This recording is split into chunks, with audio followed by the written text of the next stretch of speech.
श्री गुरुदेव दत्त. श्री स्वामी समर्थ.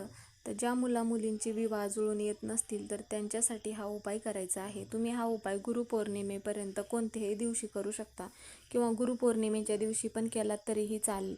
एक नारळ घ्यायचा आहे आपल्याला आणि जो कलावाचा धागा असतो लाल तो धागा घ्यायचा आहे आणि 3 अगरबत्ती घ्यायचा आहे आणि थोडीशी खडी साखर घेऊन आपल्याला जिथे दत्त महाराजांचं मंदिर असेल तर मंदिरात जायचं आहे. आणि मग तिथे औदुंबराचं वृक्ष असतं हे सगळ्यांना माहितीच आहे. आणि तिथे गेल्यानंतर औदुंबर वृक्षाला आपल्याला तो जो नारळ घेतला आहे तर त्या नारळाला 3 वेळा कलावाचा धागा बांधायचा आहे आणि त्या अगरबत्ती आहेत त्या औदुंबराच्या वृक्षाखाली लावायच्या आहेत. आणि तो नारळ हातात घेऊन औदुंबराला प्रदक्षिणा घालायच्या आहेत. प्रदक्षिणा घालत असताना दिगंबरा दिगंबरा श्रीपादवल्लभ दिगंबरा असा मंत्र म्हणत प्रदक्षिणा घालायच्या आहेत. आणि त्यानंतर तुमची जी पण काही इच्छा असेल तर ती इच्छा मग दत्त महाराजांना सांगायचं आहे. श्री स्वामी समर्थ.